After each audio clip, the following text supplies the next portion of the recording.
Hey YouTube family, welcome to another episode of Stick Shift Stories.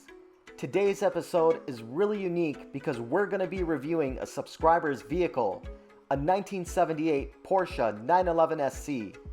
We're going to take a deep dive into the exterior, the engine, the interior, and the driving experience to really figure out if these air-cooled Porsches are worth what people are asking for them. Stay tuned because this is going to be a really special episode and one you won't want to miss. In today's episode, we're going to be reviewing the G-Series 911, specifically the 911SC, built from 1978 until 1983.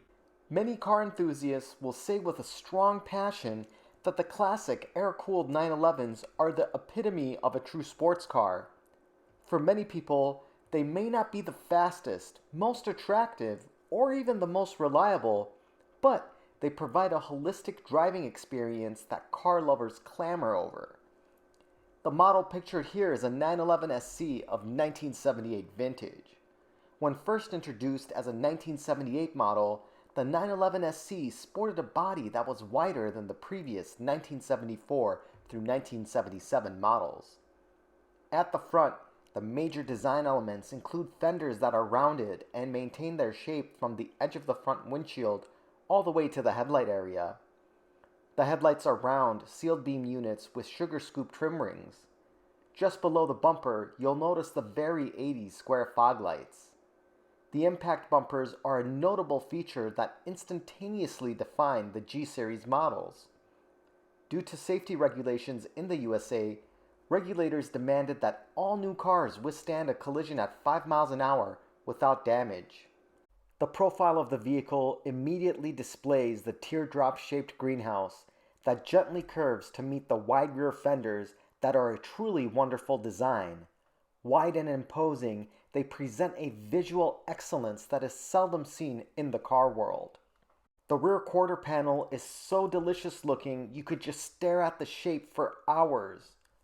This Porsche 911SC sports the optional 16-inch Fuchs wheels with black centers sporting 205/55 front and 225/50 rear tires. The rear end is dominated by the sloping rear window, 5-mile-an-hour bumperettes installed between the license plate, and an engine lid cover with a heat extraction grille. In between the taillights sits a reflector sporting the Porsche brand name. The 911 has a quirky yet beautiful design.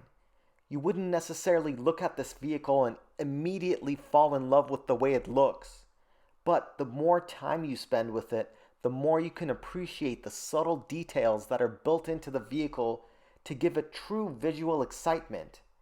In typical German fashion, there's a subdued nature about the vehicle, but on the other hand, this vehicle, being over 40 years old, still looks good today. What do you guys think? Is this classic air-cooled 911 styling great? Leave me a comment below and let me know.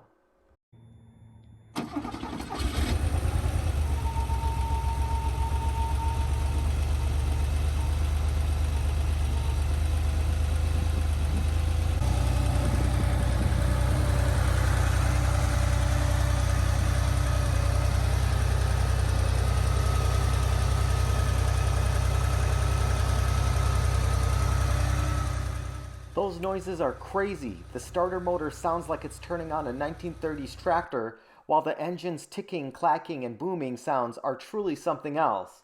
However, there's just something characteristic about that sound of the air-cooled engine that truly makes it special. With a light curb weight of 2,630 pounds, a figure that's unheard of in today's vehicles, Car and Driver tested a 1978 model and recorded a 5.5 second 0 to 60 mile an hour time, along with a standing quarter-mile time of 14.8 seconds at 94 miles per hour. Additionally, the car was pretty economical as well, getting around 15 miles per gallon in the city cycle and a really nice 27 miles per gallon on the highway test. Not only is the rear engine layout unique, it also sports a unique engine. The 3-liter, flat-six, 12-valve, single overhead cam engine produces around 180 horsepower and 175 pound-feet of torque. Since this vehicle is rear-engined, there's a frunk, and the frunk is a pretty good size. Generally speaking, you could probably fit a couple of suitcases in there, some groceries, or some other odds and ends. But it's nice that it does have a frunk, as it makes the vehicle pretty livable on a day-to-day basis. Additionally, the frunk houses the spare tire, the brake booster, the fuses, and the smuggler's box, which houses some of the air conditioning components. It's a pretty unique design and one you definitely don't see often, but it also adds to the 911's quirkiness but also lovable nature. The interior of the 911 is like an 80s German wool suit. It's all business, but there's some funky stuff going on. And so if you look at the interior, the front seats are very comfortable, nicely padded, and the driving position is actually pretty great. However, the rear seats barely have any room, even for young kids, and there's no reason to have a sunroof because most of the time they're broken. The layout of the gauges is truly wonderful though, and even though it seems like they have no rhyme or reason for being where they are, the speedometer right smack dab in the middle of the gauges is large and provides you a clear view of the RPMs of the engine. There's also a lot of data going on with the gauges, which is wonderful when you're driving an air-cooled vehicle. Also, the steering wheel is an attractive 3-spoke design. If you've never experienced the heater or air conditioner in a classic 911, it's similar to operating a 1970s Bobcat. There's no fewer than 6 knobs and levers dotted throughout the interior that you need to figure out how to use to get the correct amount of heat or air conditioning. The air conditioner controls, though, are mounted specifically in the center console area, and once you figure out how to use them, are actually pretty simple to use. The only downside is, though, that the air conditioning never really gets that cold. It's more of like a cool breeze on a good day. Due to the design of the air-cooled 911, it uses 2 condensers and long hoses for the refrigerant, which can cause heat soak and not as great air conditioning performance as you might find on a vehicle with a typical front engine layout. One way to tell the factory paint color of the 911 you're looking to purchase is to open the driver's side door and look at this plaque here that says Made in Western Germany along with the paint color that the vehicle was originally finished in. The gas cap cover is located on the left fender and is opened by pulling out a lever on the lower part of the dashboard. Sitting in this vehicle is where the magic really starts to come alive.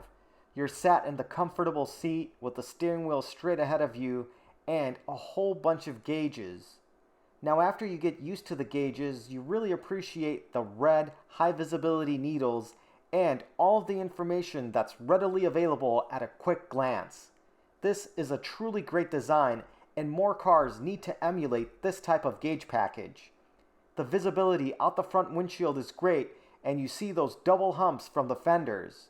The rearward visibility is also pretty great, without major blind spots and the ability to see everything around you with a lot of ease. Before we take it for a drive, let's see how the engine sounds with some revs given to it.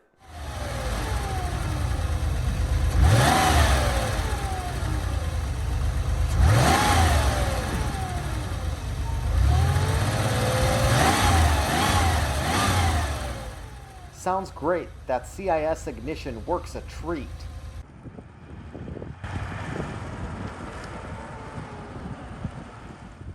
During these next segments, I'm going to be driving this 911, so listen to those great air-cooled sounds as we're driving the vehicle, and I'll talk about the driving experience after these clips.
what can I say about the driving experience other than that this car makes you feel alive?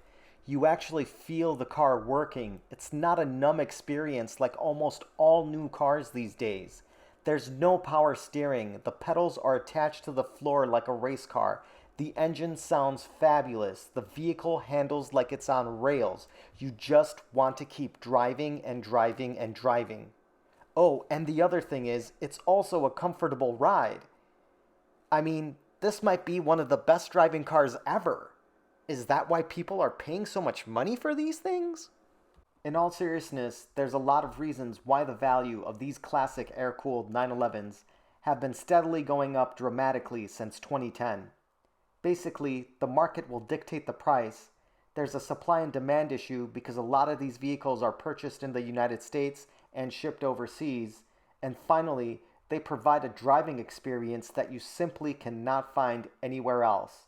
It's truly a special, special drive and something that you need to experience at least once in your lifetime.